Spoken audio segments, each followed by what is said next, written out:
അലൈക്കും വറഹ്മത്തുള്ളാഹി വബറകാതുഹു. ഖുർആൻ പ്രഭാതം 116. അൽഹംദുലില്ലാഹി റബ്ബിൽ ആലമീൻ വസ്സലാത്തു വസ്സലാമു അലാ സയ്യിദിൽ മുർസലീൻ വഅലാ ആലിഹി വസ്വഹ്ബിഹി അജ്മഈൻ. ബിസ്മില്ലാഹിർ റഹ്മാനിർ റഹീം. വശംസി വദുഹാഹാ വൽ ഖമരി ഇദാ തലാഹാ والنهار إذا جلاها والليل إذا يغشاها والسماء وما بناها والأرض وما طحاها ونفس وما سواها فألهمها فجورها وتقواها قد أفلح من زكاها وقد خاب من دساها كذبت ثمود بطغواها إذ انبعث أشقاها فقال لهم رسول الله ناقة الله وسقياها فكذبوه فعقروها فدمدم عليهم ربهم بذنبهم فسواها ولا يخاف عقباها صدق الله مولانا العظيم. പ്രിയപ്പെട്ട സുഹൃത്തുക്കളെ, ഇന്ന് നാം പുതിയ ഒരധ്യായം ചർച്ച തുടങ്ങുകയാണ്. സൂറത്തു ഷംസ്. ഈ അധ്യായത്തിൻ്റെ മർമ്മം ഈ അധ്യായത്തിലെ 9ഉം 10ഉം വചനങ്ങളാണ്. അതാണ് ഈ സൂറയുടെ പ്രമേയം. അതായത് ഖദ് അഫ്ലഹ മൻ സക്കാഹ വഖദ് ഖാബ മൻ ദസ്സാഹ. ആത്മാവിനെ സംസ്കരിച്ചവൻ തീർച്ചയായും വിജയിക്കുകയും ആത്മാവിനെ മലീമസമാക്കിയവൻ പരാജയപ്പെടുകയും ചെയ്തിരിക്കുന്നു എന്ന സന്ദേശമാണ് ഈ സൂറക്ക് നമ്മോട് വിളിച്ചു പറയാനുള്ളത്. പക്ഷേ അതിൻ്റെ മുമ്പിൽ പരസ്പര വിരുദ്ധമായ കുറേ വസ്തുക്കളെ പിടിച്ച് സത്യം ചെയ്യുകയാണ്. സ്വഭാവങ്ങളിൽ പൂർണ്ണമായും വ്യത്യസ്തത പുലർത്തുന്ന വസ്തുക്കളാണ് പിടിച്ച് സത്യം ചെയ്യുന്നത്. ഇൻഷാ അല്ലാഹ് നമുക്ക് ഈ സൂറയുടെ നേരെ അർത്ഥതലമൊന്ന് ഇന്ന് കേൾക്കാം.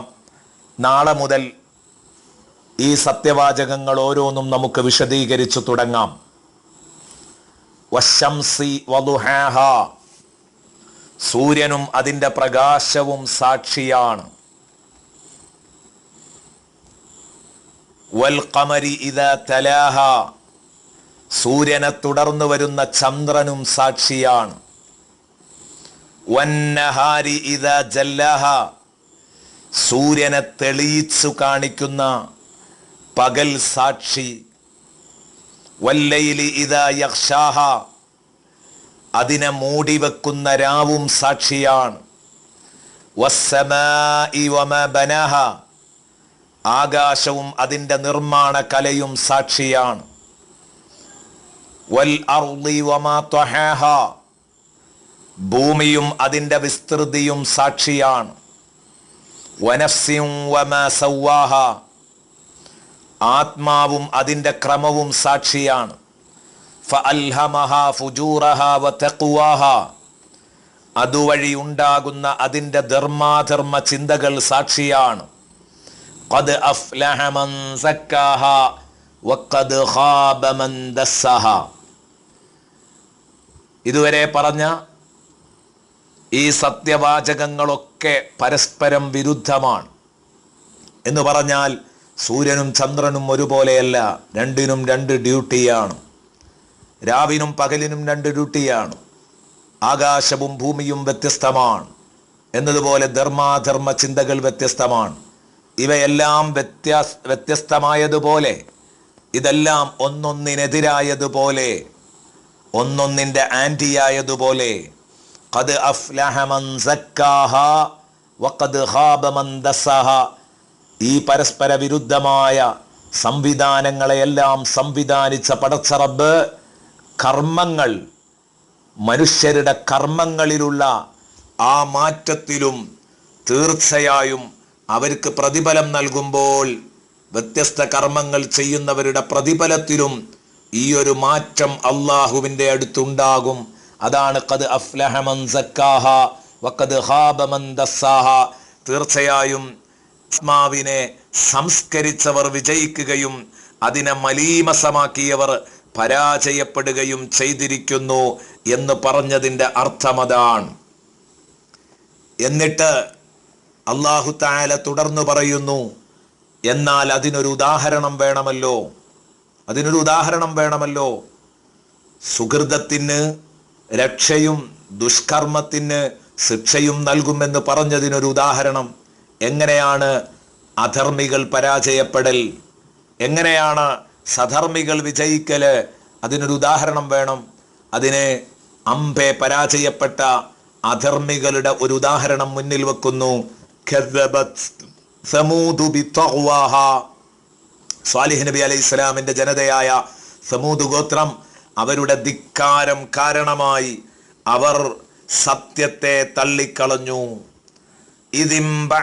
കാരണം അവരിൽ നിന്നുള്ള ഒരു ദുഷ്ടൻ, ഒരു തമ്മാടി ഇറങ്ങിത്തിരിച്ചപ്പോൾ, സത്യത്തെ തള്ളിക്കളയാൻ ഇറങ്ങിത്തിരിച്ചപ്പോൾ ഫഖാല ലഹും റസൂലുള്ളാഹി നാഖത്തല്ലാഹി വസുഖിയാഹ.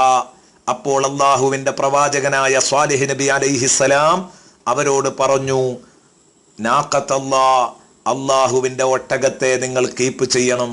അള്ളാഹുവിന്റെ ദൃഷ്ടാന്തമായി അള്ളാഹു അവതരിപ്പിച്ച ഒട്ടകം, അതിനെ നിങ്ങൾ കൊന്നുകളയരുതേ. വസുഖിയാഹ, അതിന്റെ ജലപാനം അതും നിങ്ങൾ സൂക്ഷിക്കണം കേട്ടോ, നിങ്ങളത് മുടക്കരുത് എന്നവരോട് പറഞ്ഞു. പക്ഷേ ഫകദ്ദബൂഹു, ഉടനെ അവർ സ്വാലിഹ് നബി അലൈഹിസ്സലാമിനെ കളവാക്കി.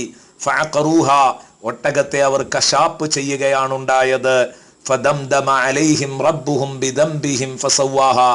അങ്ങനെ അവരുടെ രക്ഷിതാവ് അവരുടെ ഈ അപരാധം കാരണം അവരുടെ മേൽ ശിക്ഷ ചൊരിഞ്ഞു.